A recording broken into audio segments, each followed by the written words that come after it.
السلام علیکم ورحمۃ اللہ وبرکاتہ۔ نحمدہ ونصلی علی رسولہ الکریم، اما بعد۔ امید کرتے ہیں آپ تمام سسٹرز خیر عافیت سے ہوں گی اور ایمان کی بہترین حالت میں ہوں گی۔ اللہ رب العزت سے دعا ہے آپ کی طرف ہر بڑا شر خیر میں بدل دے، آمین۔ میرے سسٹر، ہم لوگ سورۃ التوبہ آیہ مبارکہ 60 پڑھ رہے تھے اور اس میں ہم جو زکوٰۃ کے مصارف ہیں کہ کن کن لوگوں کو زکوٰۃ دی جا سکتی ہے وہ پڑھ رہے تھے۔ ابھی یہی موضوع ہمارا جاری تھا تو اسی موضوع کو کنٹینیو کریں گے اور مزید 2 آیہ مبارکہ کی ٹرانسلیشن کریں گے۔ رب اشرح لی صدری ویسر لی امری واحلل عقدۃ من لسانی یفقہوا قولی۔ اللہم بارک لنا فی اوقاتنا، اللہم فقہنا فی الدین، اللہم انی اسألک الہدی والتقی والعفاف والغنی، اللہم الہمنی رشدی واعذنی من شر نفسی۔ اعوذ باللہ من الشیطان الرجیم، بسم اللہ الرحمن الرحیم۔ ومنہم الذین یؤذون النبی ویقولون هو اذن قل اذن خیر لکم یؤمن باللہ ویؤمن للمؤمنین ورحمۃ للذین آمنوا منکم والذین یؤذون رسول اللہ لهم عذاب علیم یحلفون باللہ لکم لیرضوکم واللہ ورسولہ احق ان یرضوہ ان کانوا مؤمنین۔ ٹرانسلیشن۔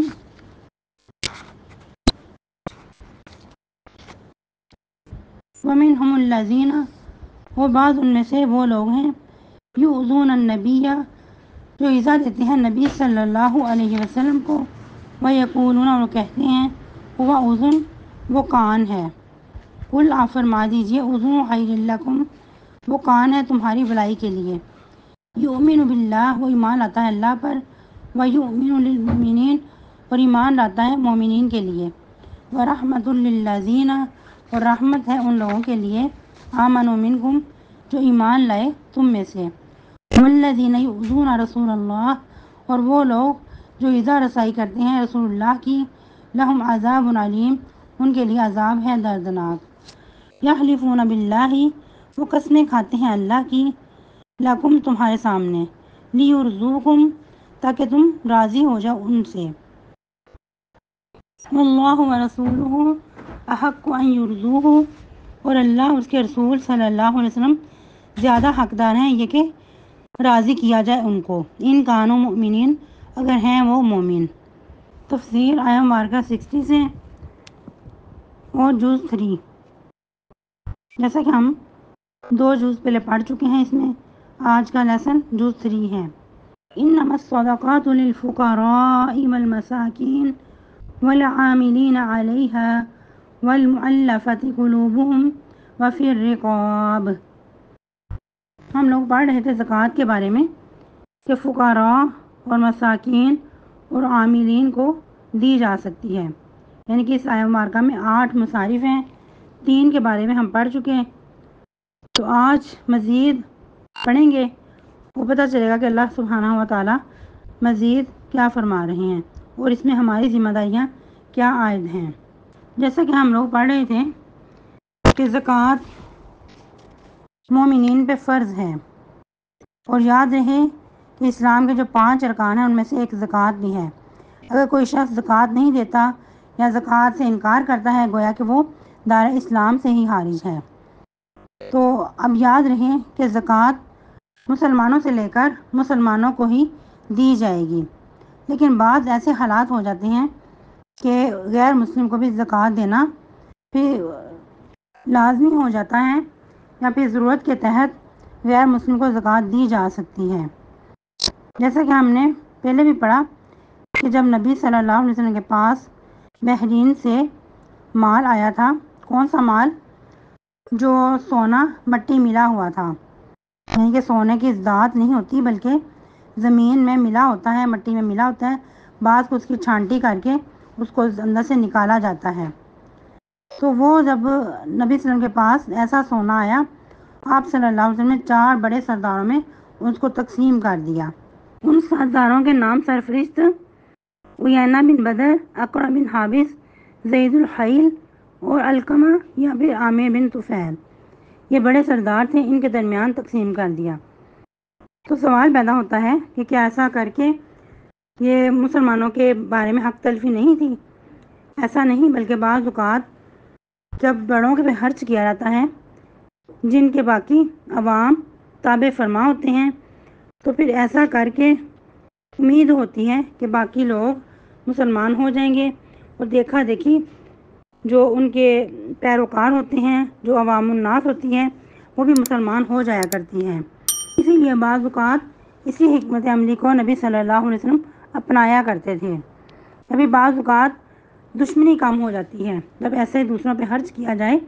تو دشمنی کم ہونے کا امکان ہوتا ہے۔ جس طرح کے بعض حالات میں نبی صلی اللہ علیہ وسلم نے جو بڑے بڑے سردار تھے ان کی بیٹیوں سے شادی بھی کی، اور اس میں بھی یہی حکمت تھی کہ دوسروں لوگوں کے ساتھ جو دشمنی ہے کم ہو اور اسلام کا بول بالا ہو، اسلام کو مضبوط قوت ملے، کیونکہ اس وقت داماد کی بہت عزت ہوا کرتی تھی معاشرے میں۔ کیا چلتا ہے کہ وَالْمُؤَلَّفَةِ قُلُوبُهُمْ، دلوں میں الفت ڈالنے کے لیے، دلوں کو جوڑنے کے لیے، دلوں میں محبت پیدا کرنے کے لیے بھی زکوٰۃ کا مال خرچ کیا جا سکتا ہے۔ بعض اوقات کوئی نیا مسلم ہوا ہوتا ہے، اس پہ جب مال خرچ کیا جائے تو وہ مزید اسلام میں ثابت قدمی اختیار کرتا ہے۔ جس طرح کہ غزوہ حنین کے موقع پہ بھی نبی صلی اللہ علیہ وسلم نے بہت زیادہ مال نان مسلم پہ خرچ کیا، یا پھر نئے جو مسلمان ہوئے تھے ان پہ خرچ کیا تھا، اور اس کا بہت زیادہ فائدہ نبی صلی اللہ علیہ وسلم نے خود اپنی آنکھوں سے دیکھا۔ جیسا کہ کچھ صحابہ کرام بتاتے ہیں کہ ہم اپنی قوم میں جا کر کہا کرتے تھے کہ اسلام قبول کر لو، کیونکہ محمد صلی اللہ علیہ وسلم اتنا دیتے ہیں کہ انسان کو کبھی فقر کا ڈر نہیں رہتا۔ اس وقت نبی صلی اللہ علیہ وسلم نے 100 بکریاں بھی دیں، کچھ لوگوں کو 100 اونٹ بھی دیے۔ اب انسان خود ہی اندازہ لگائے کہ ایک اونٹ جس کی لاگت بہت ہی زیادہ ہے، جیسا کہ آج کل کتنا مہنگا اونٹ ہے، اگر کسی کو 100 اونٹ ہی دے دیا جائے تو اس کے تو وارے نیارے ہو جائیں، تو ایسا انسان یقیناً پھر اسلام کا بول بالا کرنے کے لیے کافی ہو جائے، اسلام کو بہت قوت ملے۔ لیکن آج افسوس کے ساتھ کہ ہم لوگوں نے اس چیز کو بلا دیا ہے۔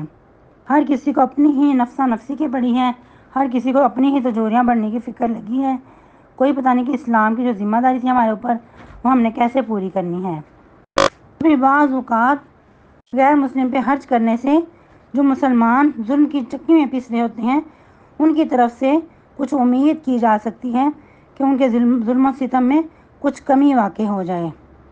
ان کے دل میں کچھ رحم آ جائے کہ یہ مسلمان بہت دینے والے ہیں،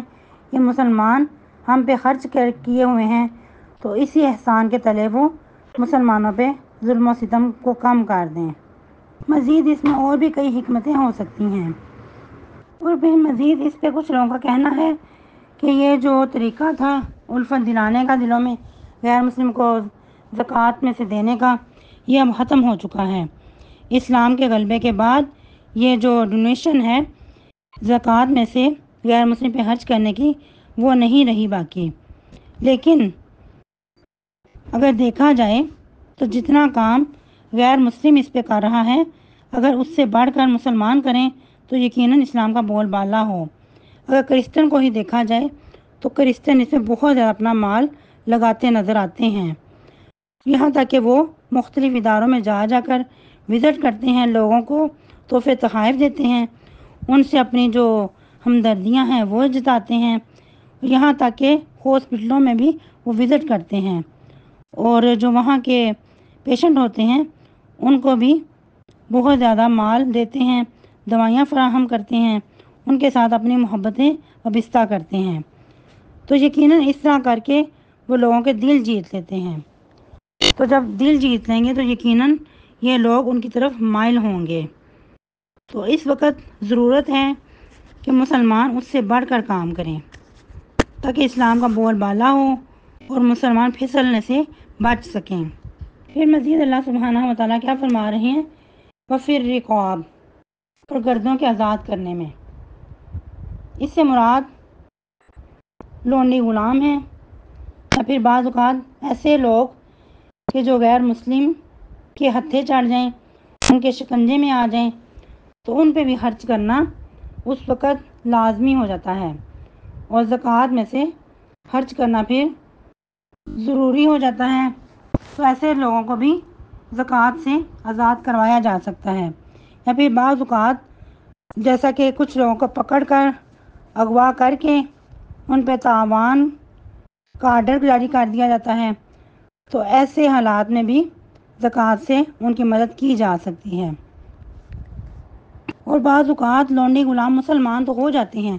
لیکن وہ غیر مسلم کے شکنجے میں ہوتے ہیں، ان کا ظلم و ستم برداشت کر رہے ہوتے ہیں، تو اس وقت بھی زکوٰۃ میں سے ان کی مدد کی جا سکتی ہے، ان کو آزاد کروایا جا سکتا ہے۔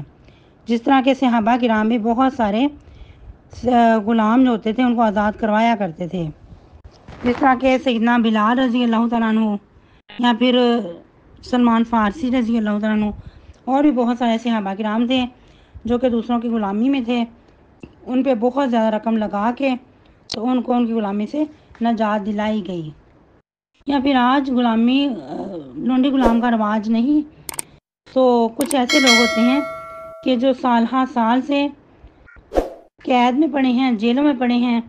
اور ان کا کوئی قصور بھی نہیں ہے، اور بلا وجہ ان کو قید میں ڈالا ہوا ہے، تو اس وقت بھی ضروری ہو جاتا ہے کہ زکوٰۃ میں سے ان کی مدد کی جائے، ان کو آزاد کروایا جائے۔